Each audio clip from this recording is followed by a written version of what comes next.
organic crops seeing past the surface. We have 4 wonderful panelists here, and we're just going to go around and let everyone introduce themselves.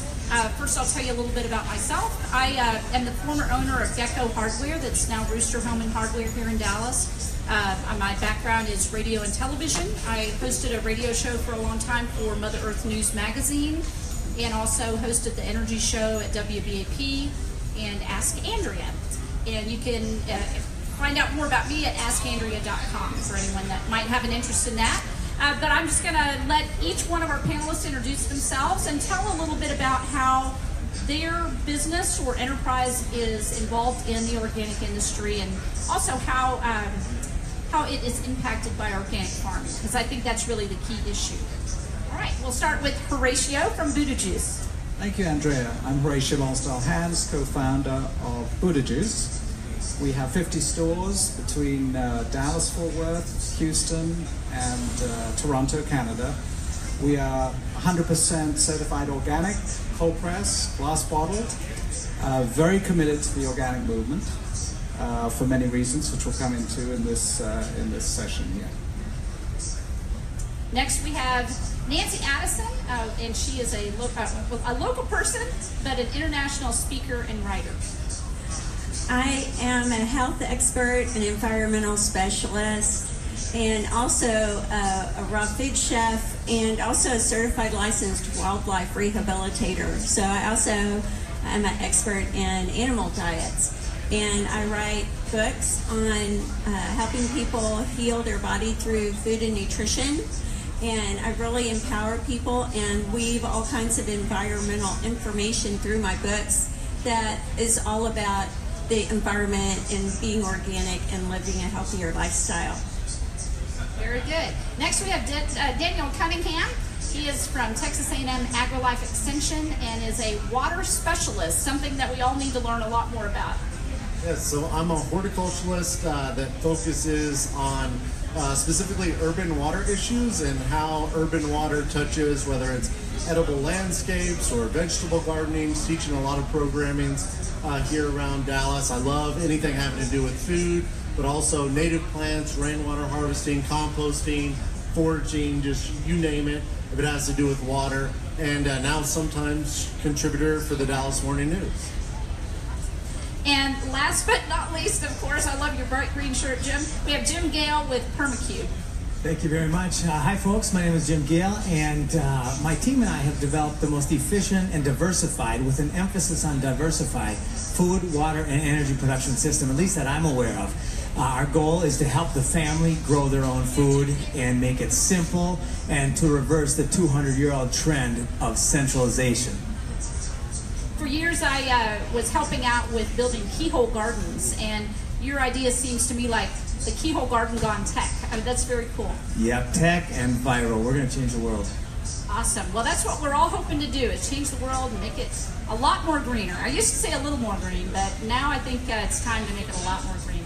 Well, if you would like, why don't we just kind of work in reverse order? I'd like to hear a little bit about each one of your enterprises and how organic farming has really touched what you're doing. Well, great. I was an eco-village developer in Costa Rica for the last 10 or so years, and I started studying permaculture. And by studying permaculture, 2 neat things happened. 1, I learned about sustainability. 2, I learned how scary it is what's going on in our world today. And that if we don't make changes, we could be in big trouble. I think the bumblebee just went on the endangered species list. Our goal is to decentralize and take the pesticides out of the system, to take the monocropping away, by letting people know how easy and practical and beneficial it is on every level to grow at least some of your own food using hydroponics and all the new technologies out there. So folks, that's the first step, is taking personal responsibility right now and do something little. Capture some water, capture some energy, or grow a little bit of your own food. It's addicting. Once you do it, you learn the benefits and you'll want to do more. Awesome. All right. Daniel Cunningham, I know you're a good friend of Dottie Woodson out there at AgriLife Extension. Dottie's great. And you guys, you have done such an amazing job to help teach everyone in this region more about water, growing food, and all sorts of things related to a more sustainable lifestyle. tell us a little bit about some of the things that AgriLife's doing. So the Urban Water Program, Water University, we partner with 60 different cities, municipalities around the Metroplex, teaching classes both for homeowners, so touching on how they can grow their own food, surely, composting, foraging, a lot of the stuff I talked about, rainwater harvesting. We also do professional trainings for landscape architects, licensed irrigators, basically just anything we can do to show people how they can save water in practical ways, but then also going along the same lines with pesticides and different fertilizers, how we can protect our stormwater. So we get our drinking water from surface water, any chemicals that we're putting on the landscape. Well, or hold that mic real still, or okay. Each time you move, we're kind of losing your sound. Okay, There we go. I'm sorry. That's okay. You're doing great. But yeah, we can conserve water and we can protect our water resources and help people do that in a practical way. That's what we try and do with AgriLife. Well, and I think you guys make it fun too. Sure. And very interesting. All right. Well, Nancy, you have been someone I've just admired for so long, and all of your wonderful books about going more vegan, more vegetarian. How is that important? I mean, really, how does that impact the overall sustainability issue? Oh, that is so directly connected. The number one thing people can do to support the environment is actually eat a plant-based diet. And even if you just did it now and then, it has a huge impact on your health and on the environment. So let's just say, for instance, all of us in the U.S. just went 1 day a week eating a vegetarian plant-based diet. Just 1 day a week. The old meatless Monday idea. That's right. That would save 100 billion gallons of water, 100 billion pounds of grain, 33 tons of antibiotics. That is how much farmers use on farm animals every single day. I read a stat the other day that 80% of antibiotics are used on animals for food production. 80%. That's pretty scary. It's astounding, and people wonder why their health is so challenged. But if they're eating food that is full of antibiotics, which knocks out your immune system, it's no wonder that, like diabetes, for instance, has risen 700% in the last 50 years.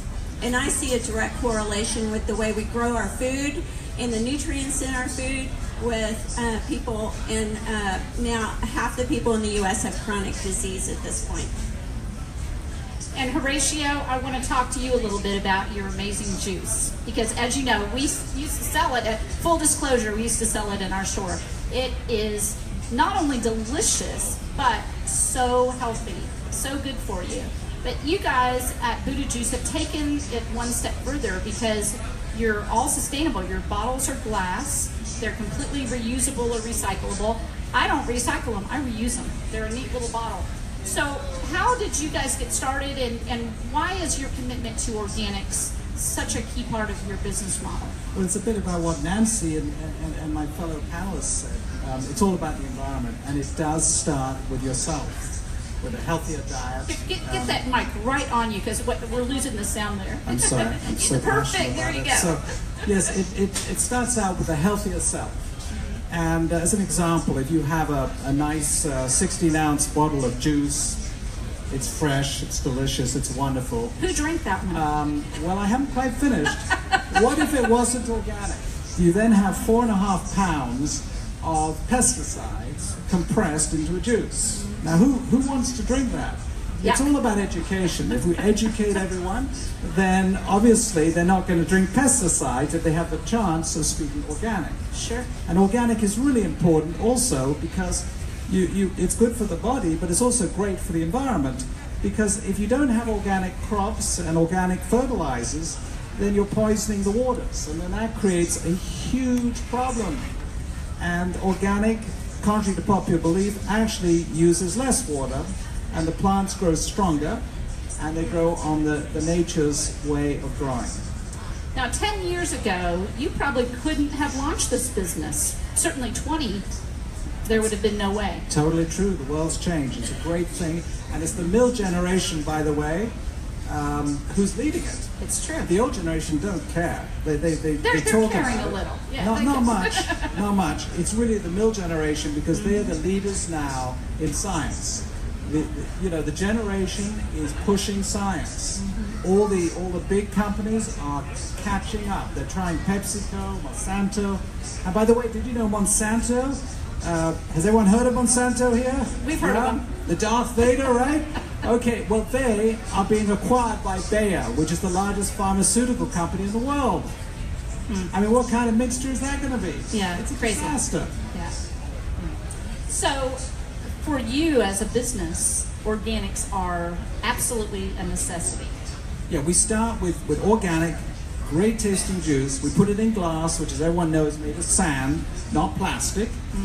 And Not oil. and also our pulp we donate to farmers.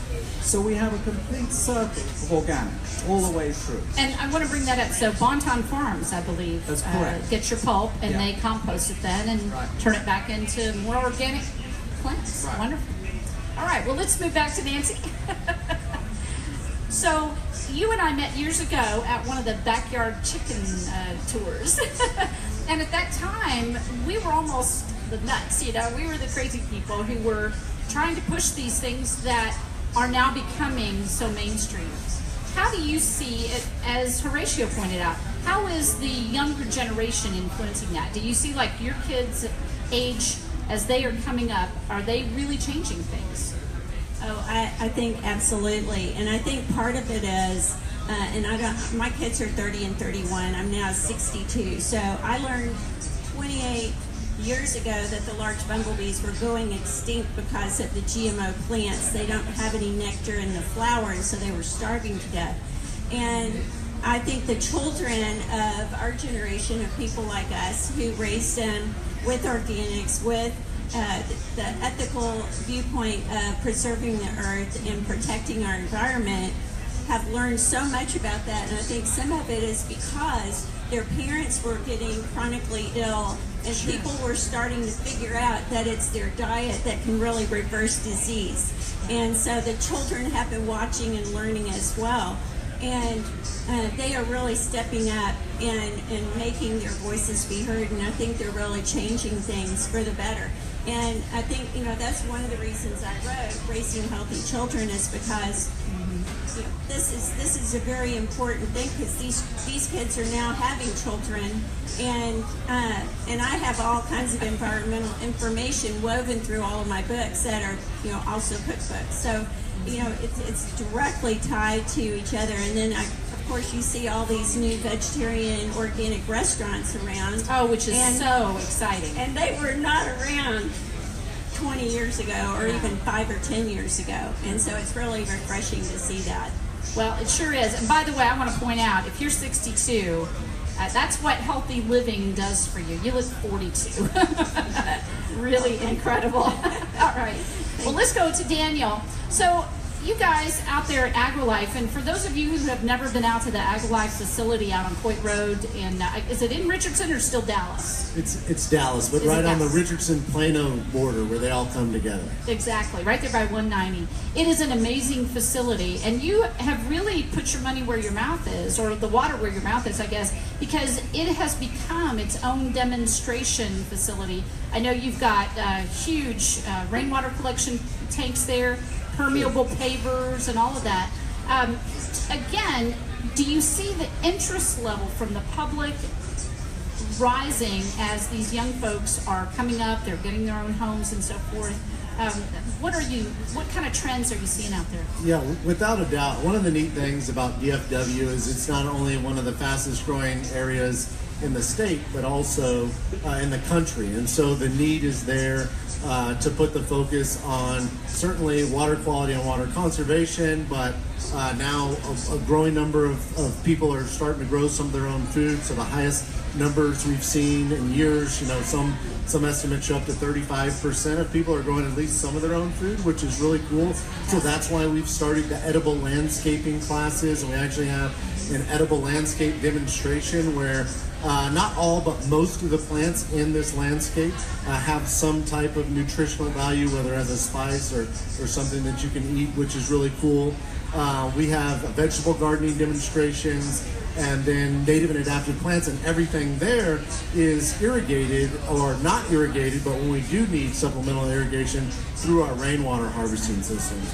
We also, the press release came out here a couple weeks ago rather, that we're breaking ground on a brand new $38 million research facility. It'll be a 3-story building with a greenhouse on top, view of downtown Dallas. Wow. And 80,000 gallon cistern there. And in the landscape, we'll have a multiple acre landscape where we don't want to do necessarily a demonstration landscape, but more of a practice what you preach landscape.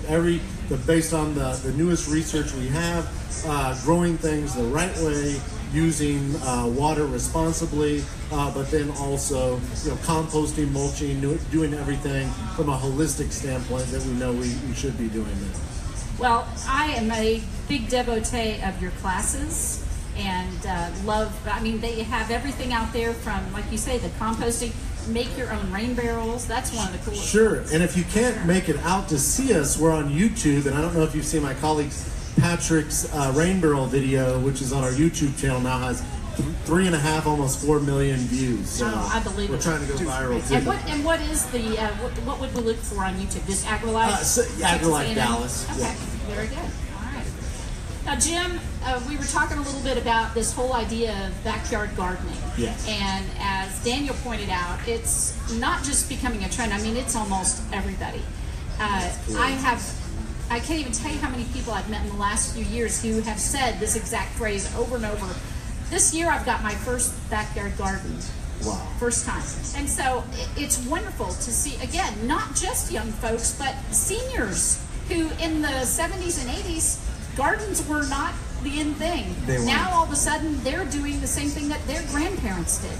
So it's really wonderful to see. So you guys have taken the science of doing that and made it easier.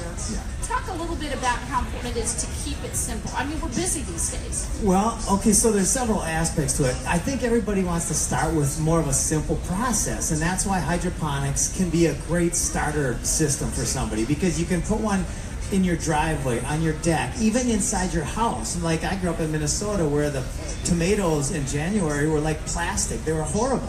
You can have one of these systems and self-pollinate. There's all sorts of neat things you can do on 5 minutes a day. You can have all of the salad stuff you want, veggies, even a lot of fruits can grow in these systems. So that's the starter. But then it has to go all the way through to whole system design. It has to go permaculture style. In fact, I think in 30 years, this is going to be called Bill Mollison Day.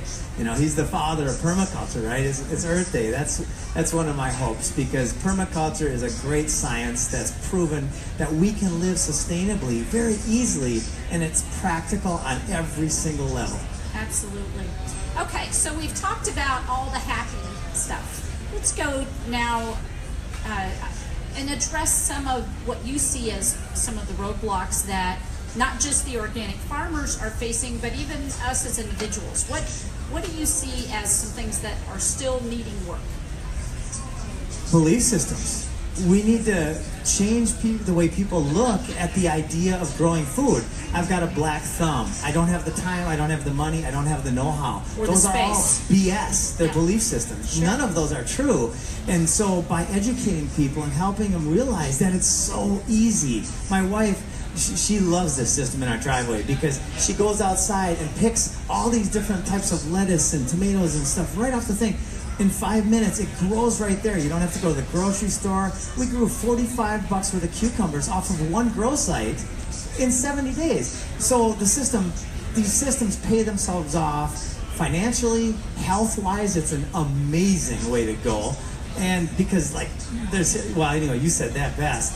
And then ecologically, the transport of 1,200 to 1,500 miles, you take that down to 5 feet. Absolutely. And Daniel, you probably come into contact more with some of these small farmers. What are some of the problems that they are facing? So here locally, there are definitely some issues in terms of organic certification I know a lot of farmers markets now, people are selling stuff and they're not necessarily going through the certification because there's all these hoops that they have to jump through. And Joel Salatin, I think you mentioned, coined the phrase beyond organic, and actually prefer that word a little bit better, where, you know, in a system that you've just taken all the chemical fertilizers and pesticides and you've changed those for their organic counterparts, that same type of system, whether it's monoculture or whatever, can have other setbacks. And so thinking about whole system design, thinking about your waste, so maybe the crop residues from one year can become compost and maybe an input for the next year, and maybe it's runoff water coming from your roof that normally would be storm runoff, making that a resource by collecting it in cisterns or with passive harvesting in the ground. And so there's a lot of options out there for people, but I think education and busting through those barriers, I hate to hear people say they have a black thumb, because if you can choose the right plant for the right place,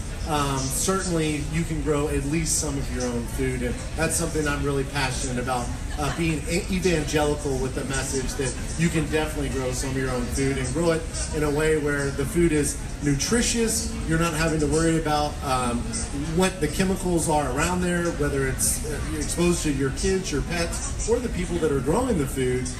But then also the food tastes better, because who here in the audience thinks that a tomato from the grocery store tastes like a tomato from your backyard? I mean, or a peach from the grocery store. They trick you and it smells good and it looks good, but then you eat it and it's like, oh no, it tastes like the cardboard that my cereal comes in. Exactly. Anyway.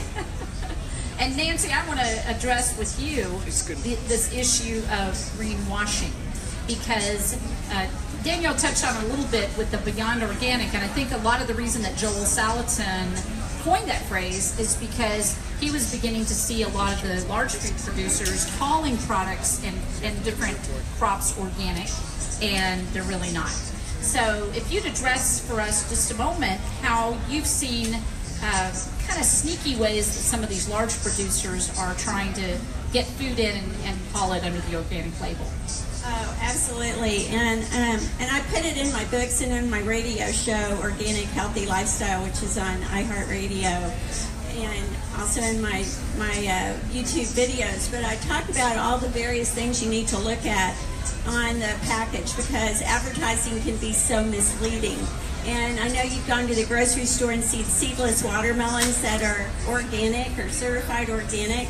Well, there are no normal foods that are grown normally organically that are seedless. And so you know that that's a GMO plant just right there. And so just because it says organic, it doesn't necessarily mean that it's non-GMO. So one of the things people really need to look for is certified organic or organic non-GMO. And over the years, the certified organic board has been watered down with people who used to be on, say, the board on Monsanto or something like that, and they have made inroads into watering down the certified organic. And yes, some of the smaller farmers can't afford those expensive fees that they charge to be certified organic. So sometimes growing your own food is a great way to know that you have certified organic, non-GMO food, and that it's going to be nutrient dense and healthier. But, you know, just a few little tips right there that might help. And then for eggs, you want to look for pasture raised. Cage-free doesn't mean anything. It can Not be, anymore. They can be in a room with no air and no sunlight and be called cage-free or range-free. And so you want to look for pasture-raised ones that are out in the grass and living a healthy lifestyle. And that's why I call my business Organic Healthy Lifestyles, because it really is all about being organic and living healthily.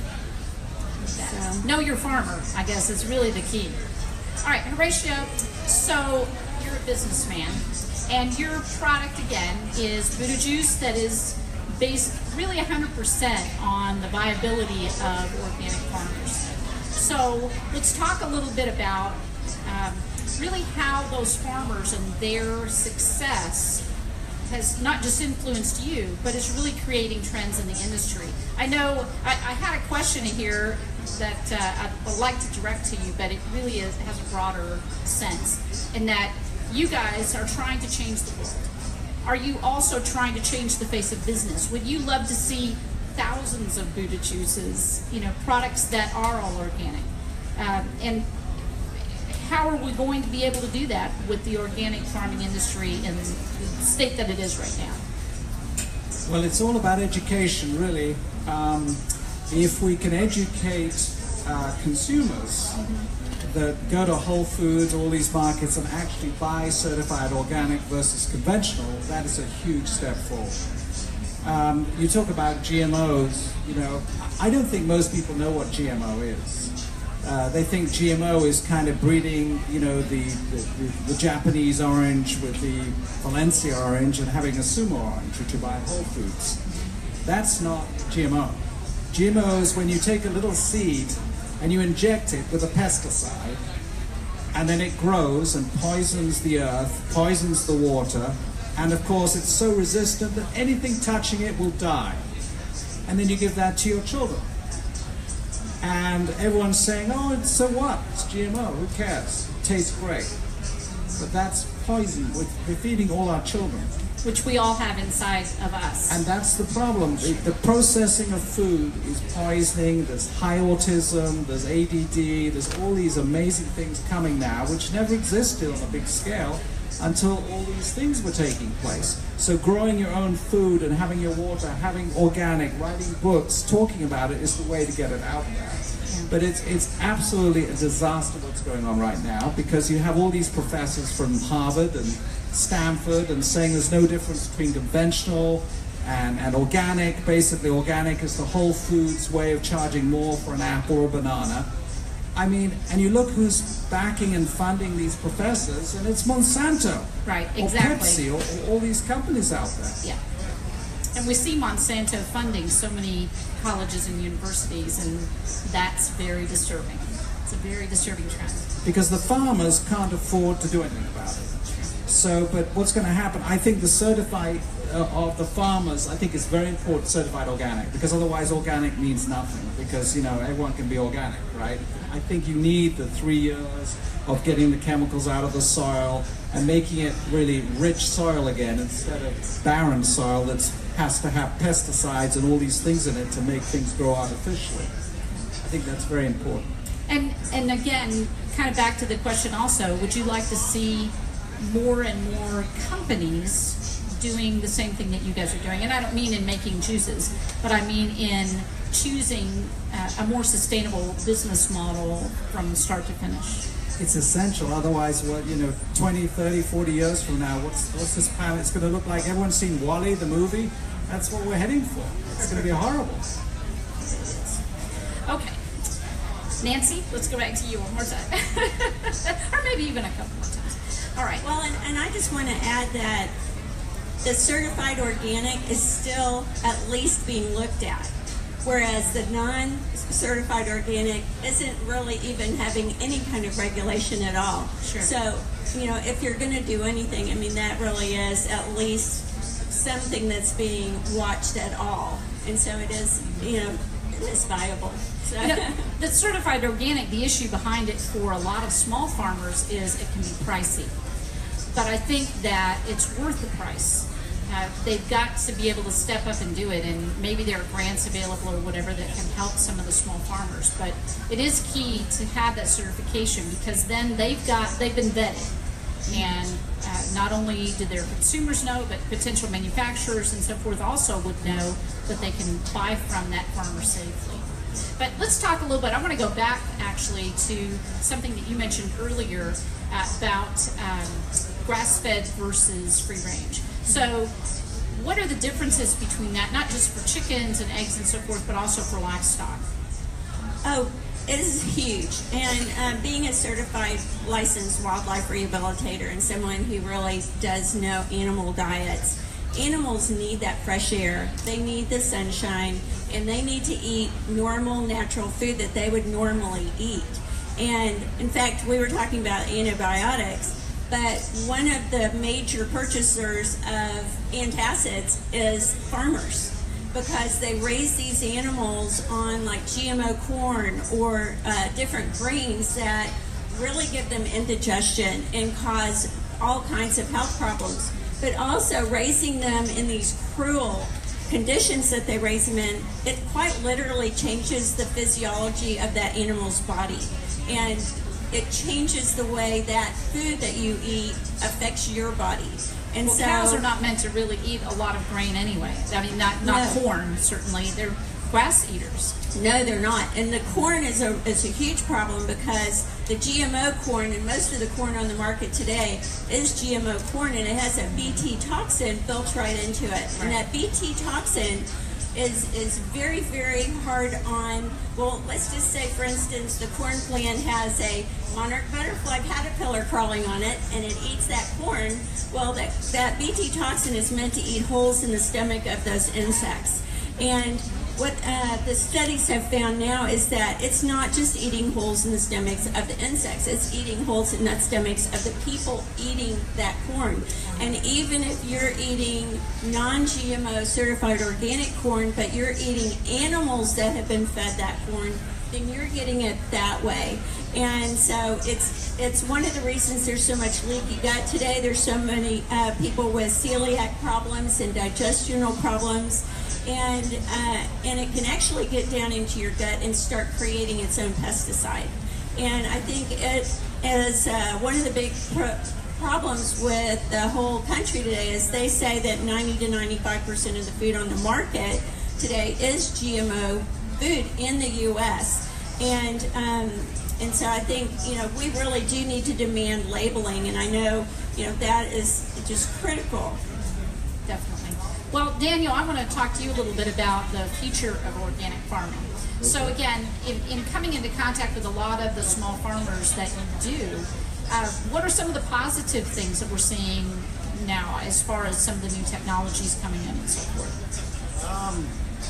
That's a good question. Well, along those same lines, I think one of the most positives I see here locally, you mentioned Bonton Farms earlier. There's Sunny Farms. There's farms here locally that the chef just can't get enough of their food. And a lot of our local chefs, Dallas, Fort Worth, the Metroplex, even Texas, there's a lot of chefs who are demanding high quality, whether it's organic, beyond organic food. There are the people that have learned to enjoy that food, both for its taste and the nutritional value, that are kind of driving that ship. And a lot of those farmers now they're having a hard time keeping up with the demand. So I think that's great. And I think there's room for that market to expand, at least here locally. But there are still some challenges with farmers growing produce and then getting that to market, whether it's the farmers market, whether that's to chefs, whether that's people doing CSAs and things like that. So we're reducing waste, and waste is still an issue. Certainly there's more thought into organic production and more energy sometimes in terms of you're just being thoughtful with the waste and the impact on the environment. And so that food is precious, and we need to get that to market, making that available to chefs, to homeowners, to anybody who wants that product. So that's one of the challenges in terms of what technology is out there. I think there's a whole lot of technology if you're doing large-scale agriculture. There's different, plow implements. We were talking about keyline design earlier, which has some tie-ins with permaculture, but then there's also, agroforestry, some neat stuff going on there where people can grow annual crops and perennial crops together, growing plants that fix nitrogen with plants that use a lot of nitrogen. And then more people are going back to cover crops and crop rotation and things that we know have been good for hundreds of years, things our grandfathers did, and now we're getting back to that. So I think there's new technology, but also old technology that's being found again. I think that's what's really exciting, is to see these 35-year-olds going back 100 years and using technologies that we hadn't even thought of in so long. It's like I said, my mom and dad are in their 80s and farming in their backyard. I mean, they've got a garden, and they hadn't done that in the 70s and 80s because it just wasn't hip at the time. So it's fun to see it leapfrogging a little bit. So let's talk a little bit, Jim, if we could, about, now you were involved in the Eco Village in South America, you were saying. Yes. And so how do you see, again, some of the things that were that we've been developing over the last few years now really becoming part of the backyard landscape for consumers? Oh, that's a great question. And I love this idea of the new technologies coming aboard. I was an eco-village developer for about 10 years, and planted all these... explain what that is real quickly, just for those who might not know. Osa Mountain Village is a community. It was written up in the New York Times in southern Costa Rica up in the mountains. And my goal was to create a community that had all the food growing on site. So we planted thousands of fruit trees, built hydroponics and aquaponics systems, dehydrators, tilapia ponds, the whole works. Edible landscapes throughout the whole thing. Paradise in the jungle. So from that, I learned a lot about the systems, and what our job is with PermaCube is to take all of the existing systems that are out there and to promote those. We're promoters. At the end of the day, we're standing on the shoulders of giants, people who've already done it and studied it and proven that it works. Our job is then to take that to the world in a massive way. We want to have 1,000 units on the ground in the next 3 years in high visibility locations. Our first one's going in Winter Park here in about 3 weeks. In a 40,000 cars are going to drive by it a day. And we've got all sorts of cool stuff going on. So anybody who wants to be a part of this, it makes sense on every level. It's doing good for the world, it's profitable in every way, plus we do the DIY, and we work with local permaculture people, and we sell that whole thing. So permaculturalists can actually make money, and that helps them do their job. As a company, I've kind of talked to Horatio a little bit about this. What are you guys doing also to be sustainable as a manufacturer? That's a great, oh my gosh, I'm so glad you asked that. This is something we've been talking about for months, is decentralizing. So in other words, taking our system, instead of sending one from Florida to California, we send over the AutoCAD, all the details, and we have them made in California, and Oregon, and Minnesota, and Washington, and everywhere. Because it's not that hard to make these systems when they get the processes in place. There's a lot more that I wish I could share on that, but we're really excited about that piece of the puzzle. And I think that's so important for manufacturers to really examine everything they're doing, even transportation. You can be as green as all get out, but if you're shipping it from New York to Australia, well, that just doesn't make a lot of sense. Not at all. And it can easily be decentralized, and that's what our whole conversation has been about. You bet. All right. So, Daniel, just this is probably going to be our last round, and then I'd love to open up to audience questions, so get your questions ready. But let's talk for just a moment, if we could, about, again, let's go back to the small farmers. If we have any young folks in the audience who are thinking of getting into organic farming, or maybe starting an organic company or anything related, what would be some of your advice? Well, that's a great question. So there are some organizations out there now where there's grants that you can apply for if it's something that you're starting to get into. I think definitely to talk to people that are doing it. So if you can get an internship, or just give somebody a call, go volunteer, talk to an old farmer that maybe they have land right now. A lot of times, there's the age of farmers now in America is getting increasingly older. Some of them regrettably are passing away, and so there may be a widow who has a farm in the family. They're willing to rent off some of that land. So there are ways that you can start your own farm without actually buying the land and doing it yourself.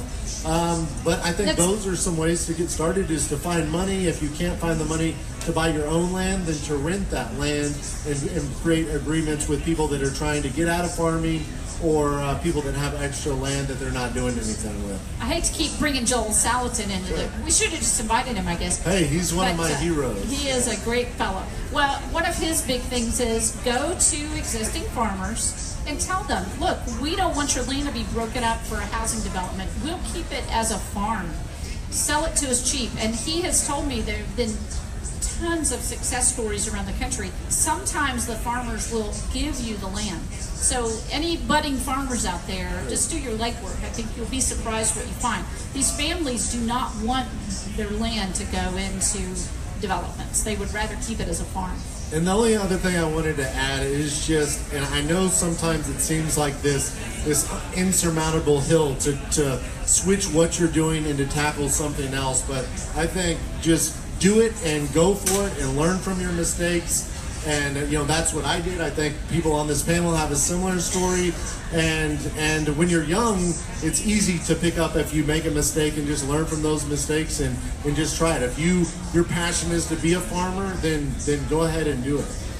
Well, and Nancy, I'm going to kind of ask you the same question. So again, as somebody who has been a trailblazer for most of your career, for these folks who are out here who might want to write a book or get into public speaking or something along that line in the green genre, what would be some guidance? Well, I would say start with a journal and journal what you're doing and share that with people, and that's always a good place to start. When I started doing how to be a healthy vegetarian, I had been traveling around the world and learning different food cultures, and I realized that I knew a lot more than some of the teachers and who had written the books, and so I thought, well, I need to share what I know. And one of the ladies I was with said, well, write about what you know. You know about being a healthy vegetarian, and so that's what I wrote about.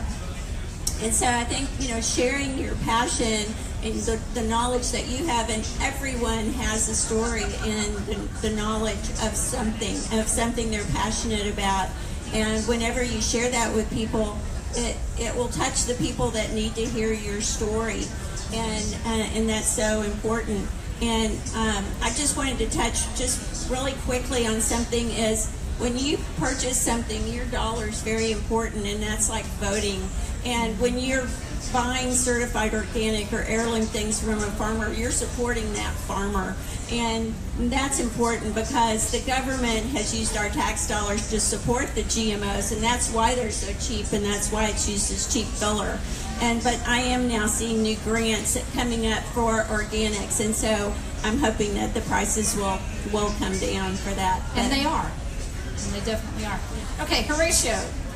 So you have been, again, so key, I think, in the Dallas-Fort Worth area and elsewhere with your products, and truly a leader in something that a lot of people wouldn't have tried, but you guys did, and you've made a true success of it. So again, for those who are out there who are thinking, gosh, I have a great idea and I'd love to market it, a few tidbits from you would sure mean a lot. Well, all we have to do is listen to my fellow panelists, and I would agree 100%. It's all about passion, and that's it. It's passion. Follow your passion, follow your dream, and it will happen. You sit down in your chair and just dream, nothing will happen, so you have to get out of your chair and make it happen. You'll make mistakes, you'll make 7 decisions and they'll be wrong, but the 8th or 9th may make it work. So follow your passion, excitement, have the support of your friends, and don't let anyone tell you it can't be done, because it can. Well, truly spoken from an expert who has done it, been there, and all that, and been very successful. So thank you so much to all of you, and we'd love to open up and get some questions from our audience, and I know we have a roaming microphone available, so who would like to ask a question? There we go. Can you get them?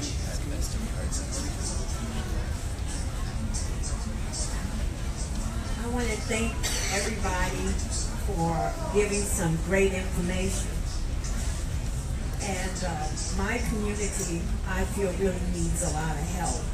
And I have questions for everybody, but I'm going to make it short. I would like to get your information, contact information, because I'm starting a podcast, and I would like information.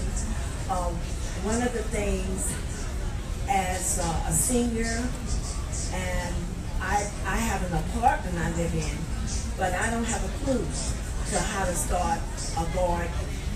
And then I have been eating raw, with the exception of a little hiccups.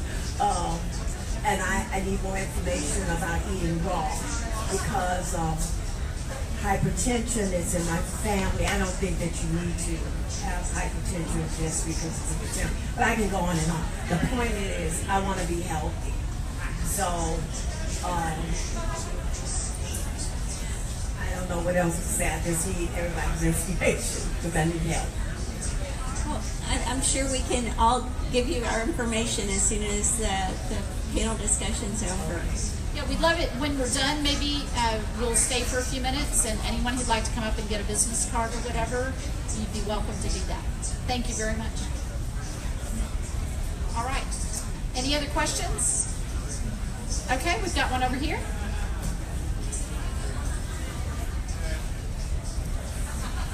Thank you so much for moderating and for this really informative discussion. I'm wondering, as someone who has tried to sort through the arguments that are made defending the increased productive capacity of conventional farming versus, especially with the assistance of GMO, and I have a science background, so I understand a little bit about how genetics can be leveraged for, you know, it does have potential advantages down the road.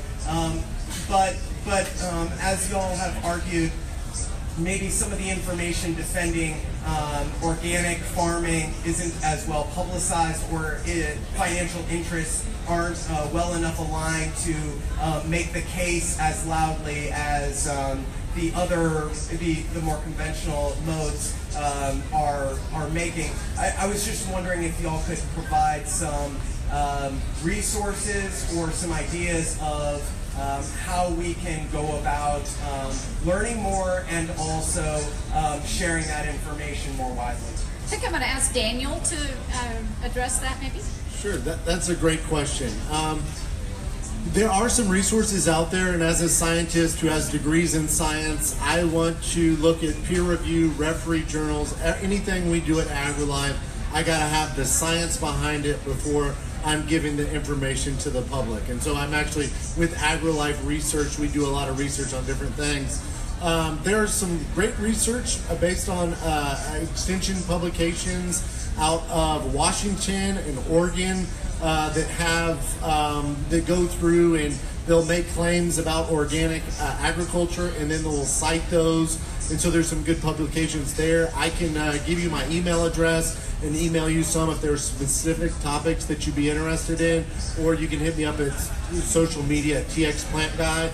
But there's a growing number of scientists that are studying things. That's what my master's thesis. We were in sub-Saharan Africa looking at whole system design with animals and plants together, kind of integrated systems. And so there are more scientists looking at that. Looking at soil health is one. I know the NRCS has some great information on sustainable agriculture, organic agriculture, and the improvement of soil health, which is so important. But there's a growing number out there, but definitely I think it's an uphill battle, and there I think are definitely benefits to organic agriculture that we do have science behind now, and we can make that argument rather than just anecdotal claims. Great question. Thank you very much. All right, any other questions? Oh, we've got one in the back here. Awesome. First of all, I want to commend you, Horatio, for running your business with integrity and not cutting corners when it comes to organic products. So thank you. Excellent. And secondly, I would like to say, as a father of 2 young children, I'm trying to provide them organic products when I spend more money at the grocery store, when I spend more money in a store like Buddha Juice. All right? And I also want to say, as a consumer, when you all opened your doors 4 blocks from our house, we were hesitant to go in. We were hesitant because the public, while I'm very interested as a consumer in providing organic options for my family, organic doesn't always mean what we want it to mean. It doesn't always mean. So I guess my question to the panel is, can we trust the term organic and certified organic? Because there's a lot of milks out there that are ultra pasteurized and have the label organic on them. That doesn't mean they're the best option on the shelf. Because even though they don't have antibiotics and all of that, are they truly what we want them to be? So my question is, can we trust organic products? Very good question. Why don't we come back? Yeah, let's get Horatio on that one. So thank you for your kind words, much appreciated. This is the reason at Buddha Juice why we go with certified organic, because anyone can say they have organic a local farmer can be organic, he's not really, who's checking him out? So they go to the farmer and they sell their produce. But when you're certified organic, there's a standard. It is more expensive, it's more work, but it's also regulated. And they do inspections and fly out and check things out. So certified organic you can trust. It's also the farmers who are certified organic, you need to know also if they're real. Because our integrity is definitely, if we go to a farmer and he's selling certified organic but it's only a name, then that doesn't do us any good either. So it's very important actually to inspect and know who the organic farmers are. And they're growing in numbers. There's a lot more coming out. But on the juice, or on the fruit and the veggies that we buy, and that's all we buy, they're all certified organic is as good as you can get.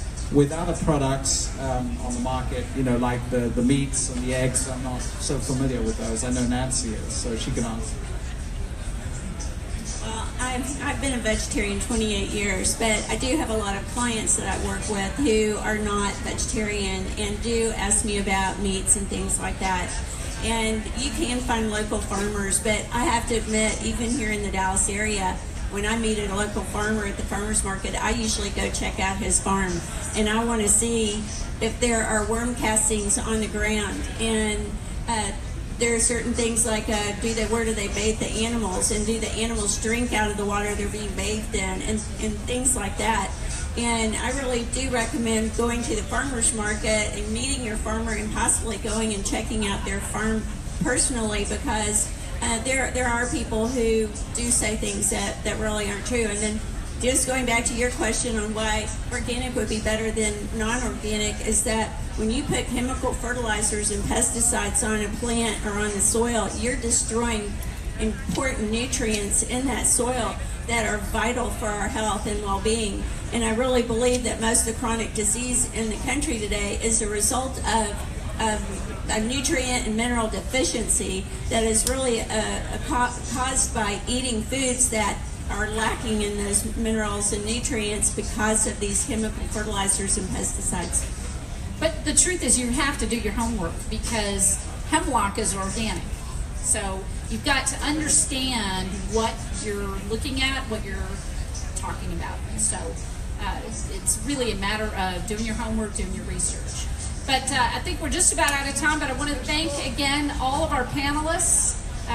They've done a wonderful job, and we're going to linger for a few minutes. So if anybody has any other questions or wants to hand a card or grab a card, we're going to be here for just a bit. Thank you so much for welcoming us at Earthday Texas.